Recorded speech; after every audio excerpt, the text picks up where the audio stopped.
लाडक्या बहिणीसाठी एक आनंदाची बातमी आणि सर्वात मोठी अपडेट आलेली आहे। तर लाडक्या बहीण योजनेअंतर्गत जी ई-केवायसी थांबली होती ती पुन्हा एकदा चालू झालेली आहे। ज्या लाडक्या बहिणीची ई-केवायसी आतापर्यंत झाली नाही तर त्यांना हा शेवटचा चान्स देण्यात आलेला आहे। लवकरात लवकर ही ई-केवायसी करून घ्यायची आहे।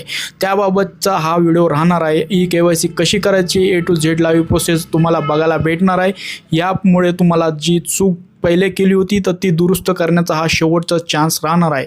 तर लाडक्या बहिणींनो हा व्हिडिओ शेवटपर्यंत बघा आणि अशाच लेटेस्ट अपडेटसाठी आपल्या YouTube चॅनलला सबस्क्राइब करून ठेवा।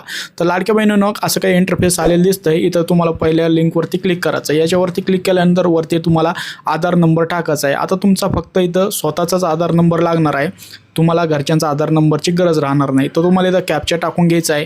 त्याच्यानंतर मी सहमत आहे यावरती क्लिक करायचं आहे। एक OTP येऊन मोबाईलवरती तो OTP तुम्हाला इथं टाकून घ्यायचा आहे। OTP टाकल्यानंतर तुम्हाला जे खाली ऑप्शन दिसत आहे त्यावरती क्लिक करायचं आहे। आता इथं तुम्हाला लक्ष देऊन हे पर्याय निवडायचे आहे। आता इथं सर्वांनी नाही ऑप्शन सिलेक्ट करायचं आहे आणि सबमिट बटनावरती क्लिक करून घ्यायचं आहे। तर मित्रांनो तुम्हाला इथं जे वरती डिक्लेरेशन आहे ते तुम्ही एकदा परत वाचू शकता। दोन्ही पण जे ऑप्शन आहे ते पुन्हा एकदा वाचा, कारण की याच्यामध्ये तुम्ही कुठं ना कुठं पात्र अपात्र ठरतात।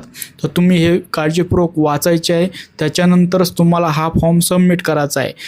तुम्हाला लक्षात ठेवायचं आहे हा शेवटचा चान्स आहे तुम्हाला। इथे जर तुमची चुकी झाली तर लाडक्या बहिणींनो मित्रांनो तुम्हाला लक्षात ठेवायचं आहे परत नवीन ऑप्शन कधी दुरुस्त करायला येईल ते सांगता येणार नाही। तर तुम्हाला काळजीपूर्वक ही ई-केवायसी करून घ्यायची आहे। दोन्ही ऑप्शन नाही सिलेक्ट करायचे आहे।